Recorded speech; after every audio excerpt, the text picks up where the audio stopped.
I was looking for a quiet place to retreat and focus on finishing my article. Writing requires focus, and sometimes being in the right environment makes all the difference. After searching online for days, I finally came across a charming house in Savannah, Georgia, listed on Airbnb. The photos made it look like a dream come true. Sunlight streamed through tall windows, highlighting the beautiful hardwood floors. There was even a cozy little writing nook, overlooking a lush garden.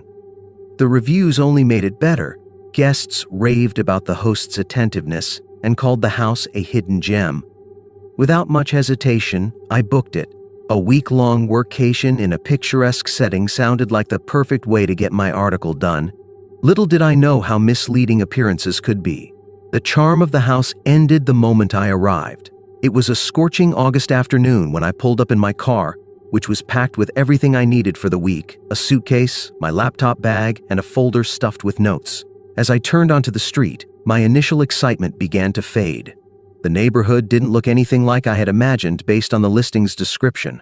Instead of quaint homes with tree-lined sidewalks, I was greeted by boarded-up houses, graffiti-covered walls, and an unsettling number of police cars patrolling the area. Maybe I took a wrong turn, I thought, double-checking the address. But no, this was the place. The house itself did match the photos. It was clean, bright, and welcoming. I convinced myself that the neighborhood was just rough around the edges. After all, I planned to spend most of my time inside working. With that thought, I unpacked, set up my laptop at the writing nook, and tried to settle in. But even as I arranged my notes and opened my laptop, I couldn't shake the feeling that something was off. Every time I looked out the window, I noticed people lingering on the sidewalks, their eyes fixed on the house. Once, I even saw a man pacing back and forth across the street, staring at my car. The unease grew.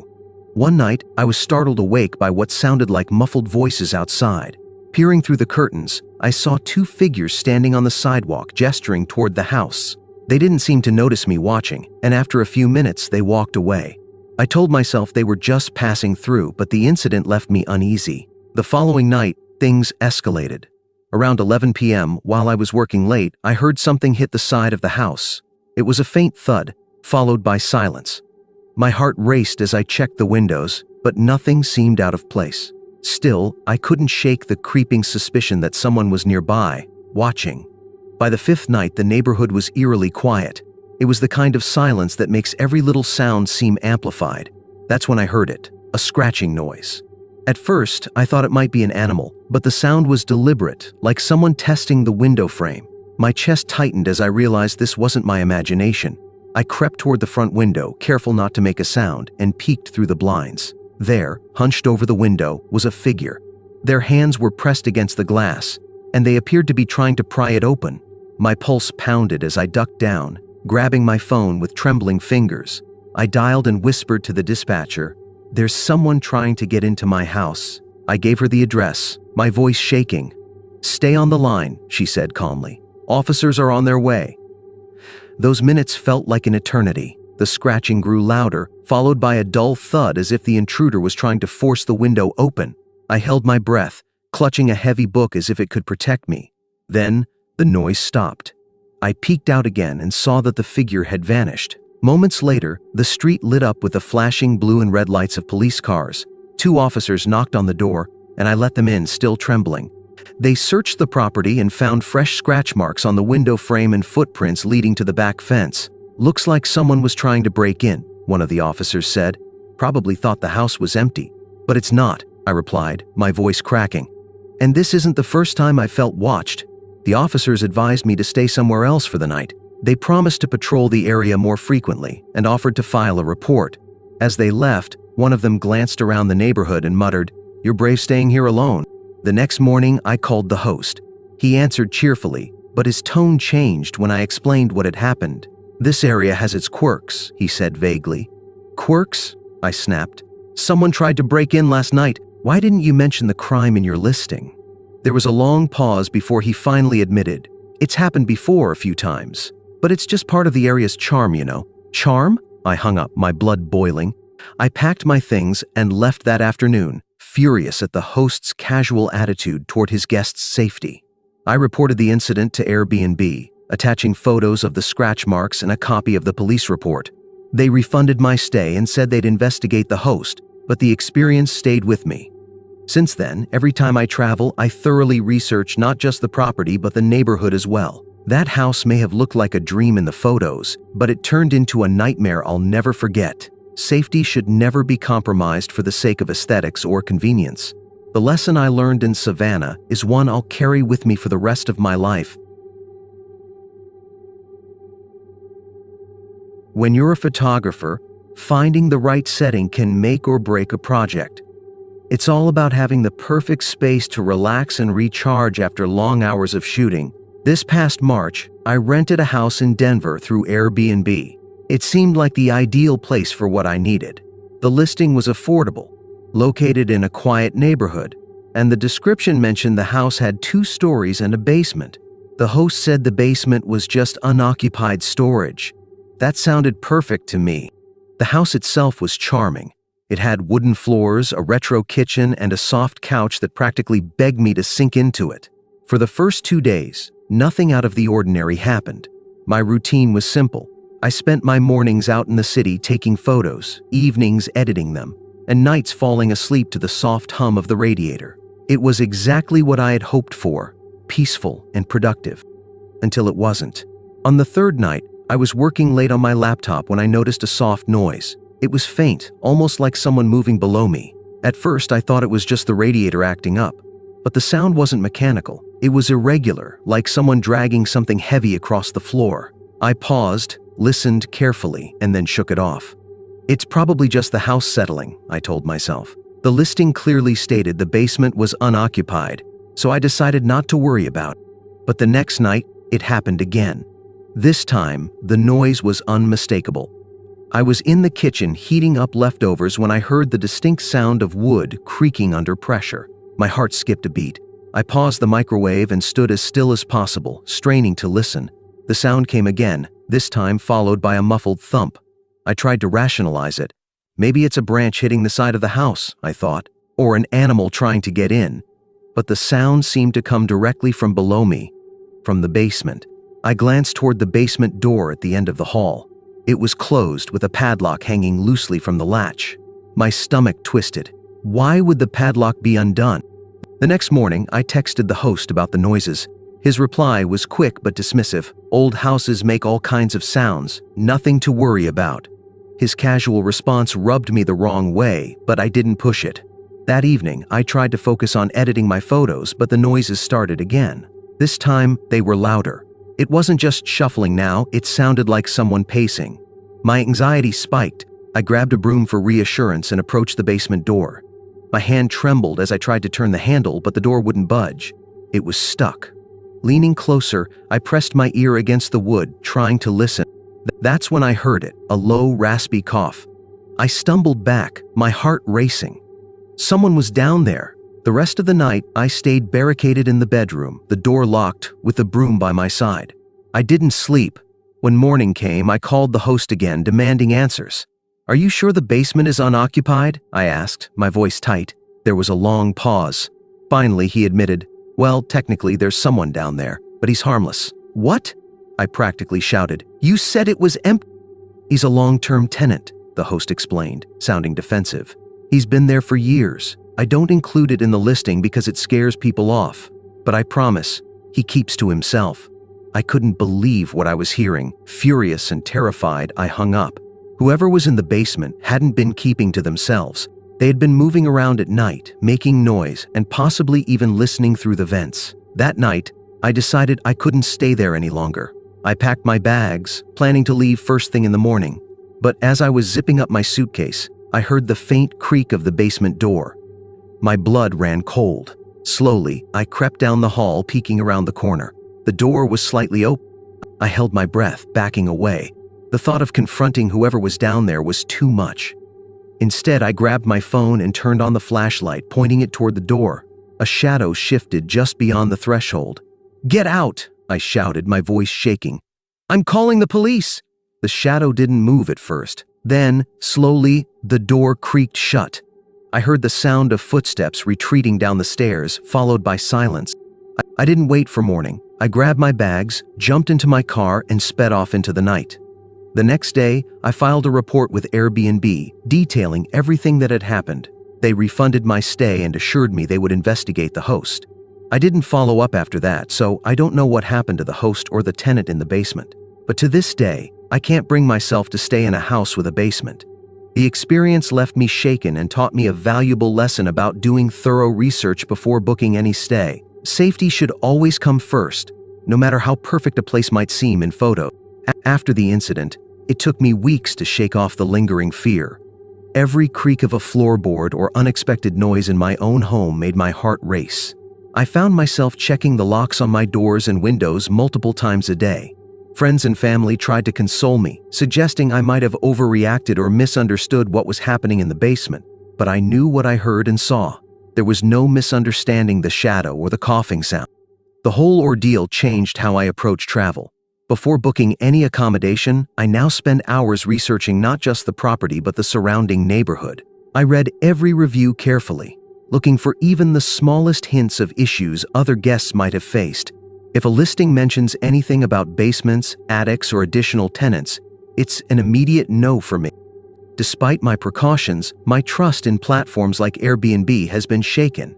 I've started leaning more towards staying in reputable hotels or properties managed by established companies. It's not just about comfort, it's about feeling secure enough to sleep at night without worrying about what might be lurking just out of sight. Months after the incident, I decided to write about my experience. As a photographer, I'm used to telling stories through images, but this time, I wanted to put my feelings into words. Writing about it was therapeutic. I described every detail, the charm of the house, the sounds that initially seemed so innocent, and the moment I realized I wasn't alone. The article gained attention when I published it on my blog. People reached out to share similar stories, some of which were even more chilling than mine. One woman told me about an Airbnb she rented that turned out to have hidden cameras. Another shared an experience where the host showed up unannounced and wouldn't leave. It made me realize that while platforms like Airbnb offer incredible opportunities for unique stays, they also carry risks that aren't always obvious. As time passed, I slowly regained my confidence in traveling, though I'm much more cautious now.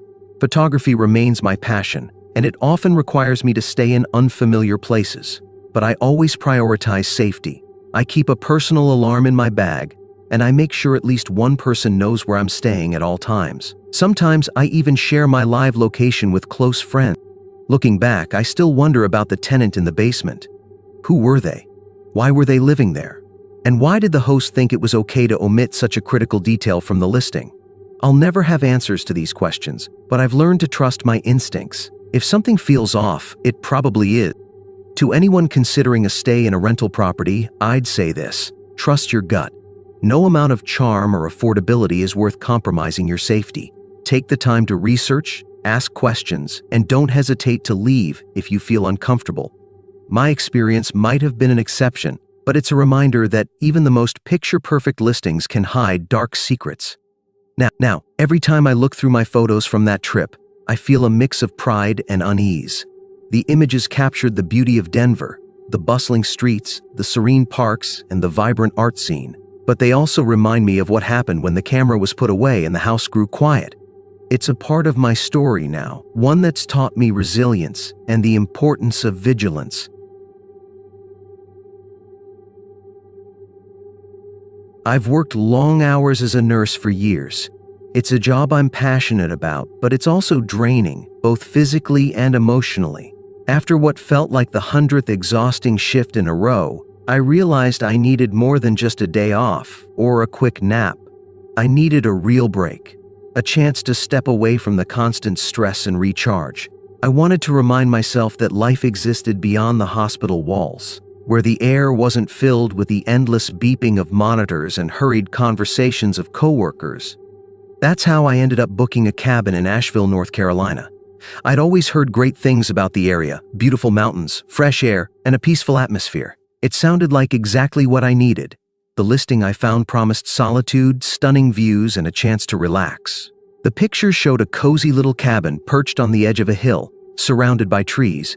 It had large, floor-to-ceiling windows that let in natural light and offered breathtaking views of the mountains. Just looking at the photos made me feel a bit calmer. The host's name was Alan. He seemed friendly enough in his messages.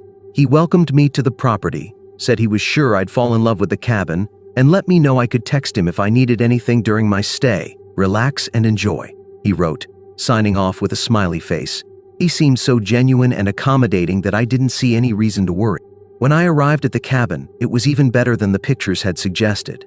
The cabin sat on the edge of a hill, surrounded by dense woods. The air smelled crisp and fresh, filled with the scent of pine.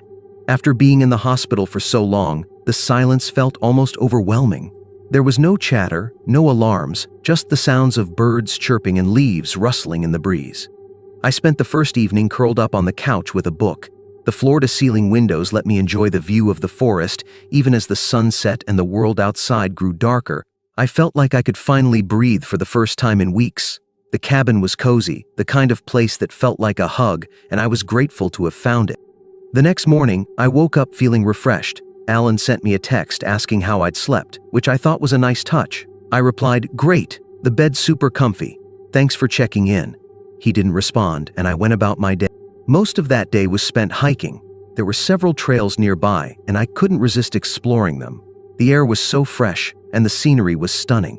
I took lots of photos, tall trees, sparkling streams, and vibrant wildflowers. Everything felt so alive, a stark contrast to the sterile monotony of the hospital where I spent most of my time. By the time I returned to the cabin in the late afternoon, I was tired but happy. When I checked my phone, there was another message from Alan. "Hope you enjoyed the trails.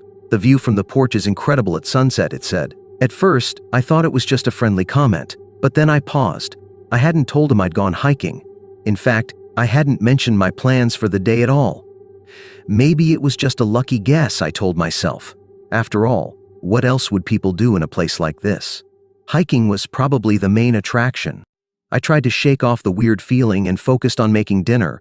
Cooking helped distract me, and soon I was too busy chopping vegetables and stirring pasta to overthink Alan's message. That evening, I sat on the porch, enjoying the sunset he'd mentioned. It really was beautiful, the sky painted in shades of orange, pink, and purple, with the mountains silhouetted in the distance. For a little while, I felt at peace again. By the third day, though, Alan's messages started to feel a little strange.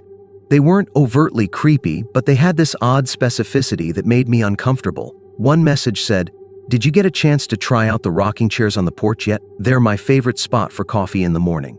Another said, "The fireplace is great on chilly nights. Bet it feels cozy now."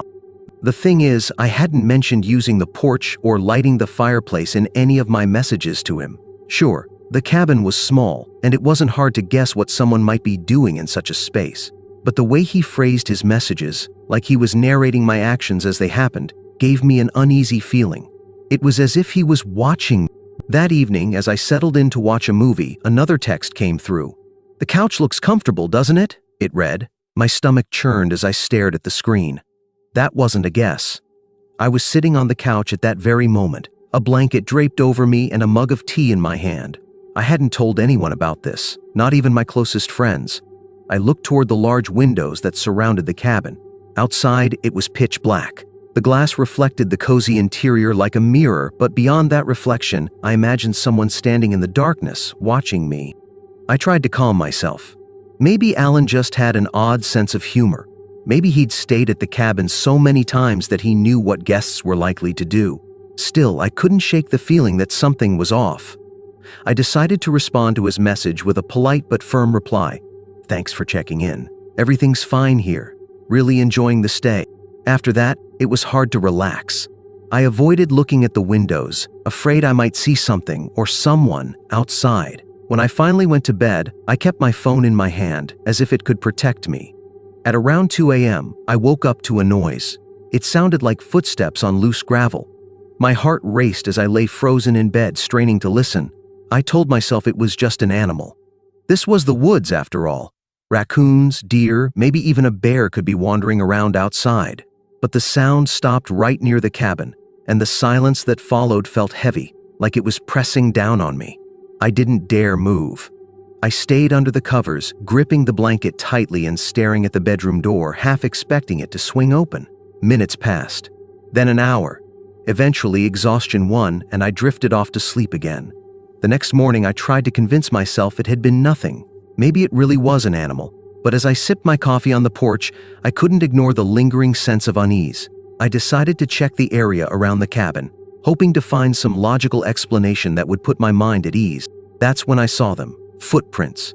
They led from the tree line to the windows on the side of the cabin. My chest tightened as I followed the trail. The prints stopped near the porch, right beneath the large window where I'd been sitting on the couch the night before. Whoever had made them had stood there, just outside the glass, while I was inside, completely unaware. Panic set in. I ran back inside, locking the door behind me. My hands shook as I picked up my phone, ready to call Alan and demand an explanation. But before I could dial, another text came through. "I hope you're finding everything to your liking. Let me know if there's anything I can do to make your stay more comfortable." Something inside me snapped. This wasn't paranoia. This wasn't a coincidence. Alan had been there. He'd been watching me, and he wasn't even trying to hide it anymore.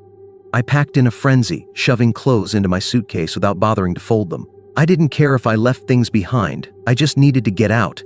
Throwing my bag into the car, I started the engine and sped down the narrow dirt road, glancing nervously at the rearview mirror the entire way. When I reached a gas station with cell service, I called Airbnb and reported everything: the texts, the footprints, the noises in the night. They assured me they would investigate and offered a full refund.